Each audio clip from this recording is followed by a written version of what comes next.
Coba saya tanya dulu sama tim di sini. Kalau teman-teman di sini ya, kalau lihat minuman yang kental sama yang encer, kayak air ya, encernya kayak air, itu mana yang lebih banyak isinya? Yang kental dok. Kalau encer kebanyakan air. Logika ini juga sering dipakai bapak-bapak ya soal sperma. Jadi banyak orang yang sering cemas ya, dok sperma saya kok encer ya, jangan-jangan saya mandul. Nah, sperma encer itu memang sering jadi tanda kalau jumlah sel spermanya itu sedikit. Nah, ibarat sup ya, kebanyakan kuah tapi dagingnya tidak ada. Ya, kalau dagingnya atau sel spermanya sedikit, ya peluang hamil jelas kecil ataupun menurun. Nah, terus gimana caranya biar supnya isinya daging semua? Nah, gimana cara mengubah sperma encer tadi jadi kental dan berkualitas? Nah, ini ada 7 cara medis yang terbukti. Jadi simak sampai habis. Assalamualaikum warahmatullahi wabarakatuh. Ya, halo teman sehat. Jumpa lagi dengan saya Dr. Sanam Ismail. Nah, masalah sperma encer atau dalam bahasa medisnya sering dikaitkan dengan oligospermia, ya jumlah sperma sedikit adalah mimpi buruk pria ya. Jadi sperma yang sehat secara fisik biasanya berwarna putih kelabu ya, dan juga teksturnya agak kental saat baru keluar.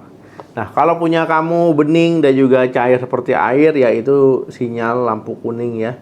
Bisa jadi pabriknya sedang mogok kerja atau ya bahan bakunya kurang. Nah, hari ini ya kita akan bongkar 7 langkah konkret ya untuk memperbaiki pabrik sperma kamu.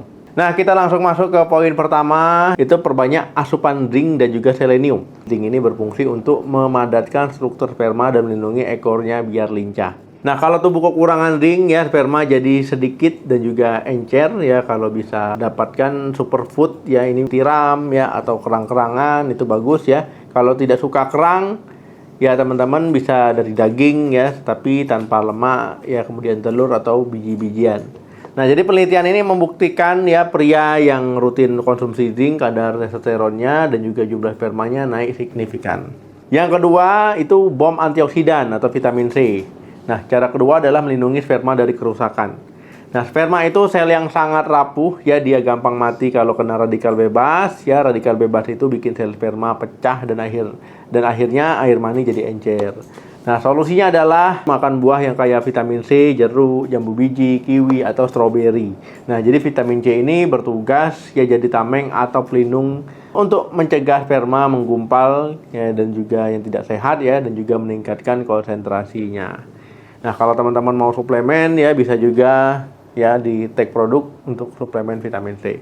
Yang ketiga, turunkan berat badan. Nah, jadi ini sering tidak disadari para suami ya, perut buncit itu bukan tanda kemakmuran tapi tanda bahaya buat kesuburan. Jadi lemak perut itu mengubah hormon testosteron, hormon pria itu menjadi estrogen, jadi hormon wanita. Akibatnya apa? Ya produksi sperma ditekan habis-habisan, ya sperma jadi sedikit dan juga encer. Ya jadi kalau mau spermanya kental, turunkan berat badan ke angka ideal. Ya, ini ada tabel. Ya sesuai ini aja ya, nggak usah yang lain. Yang keempat, dinginkan area testis. Jadi ingat ya, prinsip ini pabrik sperma itu butuh suhu dingin. Jadi kalau kamu sering pakai celana jeans, pakai yang ketat-ketat, misalkan celana ketat ya. Nah, atau misalkan sering mangku laptop panas-panas gitu ya. Jadi pabriknya itu kepanasan. Ya, suhu panas itu membunuh bibit sperma ataupun sperma muda. Nah, jadi mulai sekarang ganti kebiasaan pakai celana dalam jenis yang longgar ya, yang katun, yang longgar, boxer misalkan. Ya, hindari mandi air panas atau sauna, hindari berendam terlalu lama, jangan mangku laptop terlalu lama ya. Jadi biar asetnya itu bagus dan juga biar bagian pabriknya itu bisa bernapas lega. Yang kelima itu tidur minimal 7-8 jam. Nah, jadi ini penting ya, jangan remehkan tidur cukup, karena kalau begadang itu pembentukan sel sperma ya itu bermasalah ya. Nah, pembentukan sel sperma dan produksi hormon testosteron itu puncaknya memang terjadi saat kita tidur nyenyak. Nah, terutama di fase deep sleep ya. Nah, kalau kamu begadang terus ya, pabriknya itu nggak akan punya waktu untuk produksi. Nah, jadi hasilnya sperma yang keluar mungkin kepalanya cacat, ekornya cacat, bentuknya cacat ya, dan juga sedikit. Nah, jadi perbaiki jam tidur ya, jangan begadang jika memang nggak perlu. Yang keenam, stop merokok. Saya tidak akan bosan mengingatkan teman-teman ya, jadi rokok itu nggak bagus untuk kesehatan. Rokok mengandung ribuan racun yang merusak DNA sperma. Nah, rokok itu bikin aliran darah ke testis terhambat ya, ibaratkan pabrik. Kalau listrik itu nggak lancar, mesinnya ya nggak lancar ya. Nah, banyak pasien yang spermanya membaik drastis ya ketika dia berhenti merokok. Hanya dalam waktu ya 3 bulan minimal ya untuk berhenti merokok. Yang ketujuh, atur frekuensi ejakulasi. Nah, ini trik terakhir yang paling gampang. Kalau kamu ejakulasi setiap hari atau bahkan sehari berkali-kali, wajar ya kalau yang keluar encer ya, air aja. Nah, cadangan sperma itu butuh waktu 2-3 hari untuk matang dan berkumpul ya. Jadi kalau kamu sedang program hamil, lakukanlah hubungan intim 2-3 hari sekali ya, atau seminggu 3 kali lah. Dengan jeda waktu ini, sperma yang keluar akan lebih kental, jumlahnya banyak, dan juga matang-matang ya. Jadi teman sehat ya, sperma encer itu bukan akhir segalanya, itu adalah tanda kalau tubuh kamu butuh perbaikan nutrisi dan gaya hidup. Ingat, proses pembentukan sperma itu butuh waktu sekitar 72-90 hari.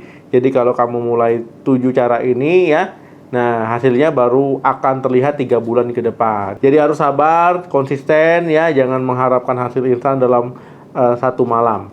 Sekarang giliran kamu ya, dari 7 cara ini, mana yang paling susah kamu lakukan? Nah, apakah susah stop rokok atau susah tidur cepat? Nah, coba curhat ya di kolom komentar, kita diskusi bareng. Jangan lupa di like video ini, bagikan ke teman-teman kamu, ke grup keluarga ya, atau ke sahabat, ke pasangan yang sedang berjuang garis 2. Dan jangan lupa di share video ini, siapa tahu ya ada yang sedang membutuhkan. Dan subscribe channel ini untuk informasi kesehatan penting lainnya. Terima kasih sudah menyimak sampai habis. Salam sehat, sampai jumpa.